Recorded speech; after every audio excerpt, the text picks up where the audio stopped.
साल 1966 में मशहूर डायरेक्टर बासु भट्टाचार्य ने एक फिल्म बनाई थी जिसका नाम था तीसरी कसम। उस फिल्म का एक गाना था कि दुनिया बनाने वाले क्या तेरे मन में समाई, काहे की दुनिया बनाई। कुछ आज की परिस्थिति में ये गाना बहुत सटीक बैठता है। जब हम किसी चीज के सवाल का जवाब ढूंढने की कोशिश करते हैं और सवाल दल सवाल, सवाल दल सवाल, उस पर हम उलझते चले जाते हैं। जी हाँ, जब देश पहलगांव आतंकी हमले का जवाब चाहता है तो मौजूदा केंद्र सरकार आपको ऐसे सवालों के घेरे में उलझती उलझाती चली जाती है। ना तो आप पहलगांव आतंकी हमले का सवाल का जवाब पा पाएंगे और ना ही आप अपने मुद्दे और अपने जो सवाल है वो सरकार तक पहुंच सकते हैं। मैं कई दिनों से देख रहा हूं कि हम अब सवालों के घेरे में ही बसते हुए चले जा रहे हैं। ना तो हमें किसी एक सवाल का जवाब मिल रहा है और ना ही हमें किसी उस सवाल का समाधान ही मिल पा रहा है। जब हम एक सवाल के समाधान की ओर पहुंचते हैं तब तक हमारे ऊपर एक नया सवाल आ जाता है। जी हाँ, कुछ ऐसी ही पृष्ठभूमि बनी है पिछले कुछ महीनों में। अगर देखा जाए तो वक्फ संशोधन विधेयक लोकसभा में, राज्यसभा में, यानी 2 अप्रैल को लोकसभा में और 3 अप्रैल को राज्यसभा में जब पास हुआ तो एक जोरदार बहस शुरू हुई कि केंद्र सरकार आखिर मुसलमानों को लेकर क्या चाहती है, आखिर उसका मकसद क्यों है। 10 साल के बाद अगर वो जब सत्ता में थी, जब उसके पास पूर्ण बहुमत था, तब वो ये विधेयक ना लाकर आखिर वो तीसरे टर्म में ये विधेयक को लेके आई और उसका क्या मंसूबा है, उसका मकसद क्या है इस बिल को लाने को लेकर। जब विपक्षी दल और जितने भी मुस्लिम संगठन के लोग हैं, जब उन्होंने इस पर सवाल सरकार से पूछा, जब सरकार की बारी आई कि अब इस पर जवाब दिया जाए, जब सरकार पर दबाव बनने लगा कि आखिर वो बिल क्यों लेकर आई, उसकी मंशा क्या है, उसी के कुछ दिन बाद यानी 2 और 3 अप्रैल को संसद में ये विधेयक पास हुआ। 5 अप्रैल को राष्ट्रपति मंजूरी मिलने के बाद ये कानून बना। कानून बनने के बाद इस विधेयक को लेकर, इस कानून को लेकर जोरदार प्रदर्शन हुए देश में। प्रदर्शन होते ही रहे थे, सवाल उठ ही रहे थे, तब तक आखिर 22 अप्रैल को पहलगांव में एक बड़ा आतंकी हमला हुआ। उसके बाद वो वक्फ संशोधन बिल का जो सवाल था आखिर दब गया। सवाल फिर एक नया जन्म ले लिया कि आखिरकार 22 अप्रैल को आतंकी हमला क्यों हुआ। क्या सरकार से कोई चूक हुई या सेना से कोई चूक हुई?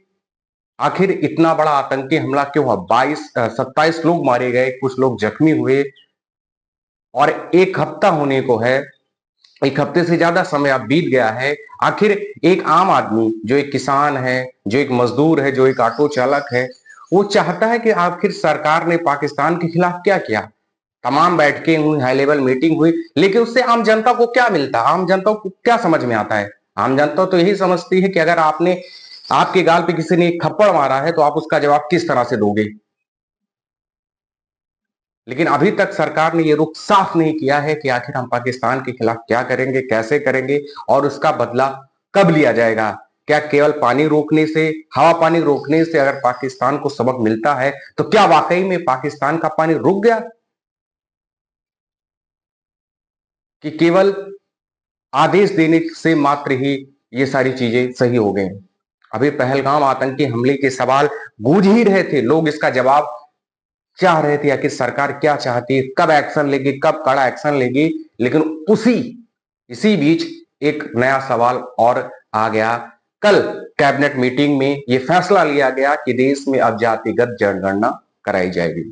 आखिर जब अभी हम पहलगांव आतंकी हमले के मुद्दे को लेकर, जब अभी देश आग बबूला है, तो आखिर फिर एक नया सवाल देश के ऊपर क्यों उस पर अब बहस करने, अब हम बहस का अपना मुद्दा पहलगांव से हटाकर जातिगत जनगणना पर लाएं। जब विपक्ष ये मांग कर रहा था कि देश में जातिगत गणना होनी चाहिए, राहुल गांधी कई बार प्रेस कॉन्फ्रेंस कर चुके थे, तब यही सरकार, यही केंद्र सरकार, यही बीजेपी शासित राज्यों में जो सरकारें थी, इस मुद्दे को लेकर ये कह रही थी कि देश में विपक्ष देश की जनता को भटकाना चाहता है, आपसी जात में लड़ना चाहता है। आखिर सरकार को क्या जरूरत आन पड़ी कि कैबिनेट के मीटिंग में सरकार को इतनी जल्दी यह फैसला लेना पड़ा कि जातिगत जनगणना अब होगी। मेरा इस वीडियो में ये कहना है कि आप जब तक एक सवाल का जवाब ना दे दें, जनता को जो सवाल जनता पूछ रही उस सवाल को जनता को उसका उत्तर न मिल जाए, तब तक एक सवाल आखिर क्यों नया पैदा हो जाए। हाँ, कब तक आप इन सवालों की दुनिया में बने रहेंगे? कब तक एक सवाल के बाद एक सवाल, एक सवाल के बाद एक? क्या हम केवल सवाल ही पूछते रहेंगे? हमें सही उत्तर कब मिलेगा?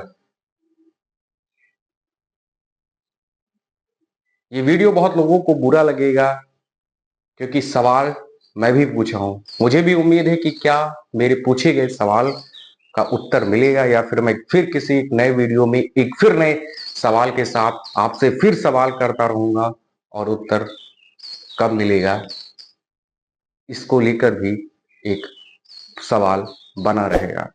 वीडियो आपको पसंद आया हो तो चैनल को सब्सक्राइब करिए, लाइक करिए। धन्यवाद।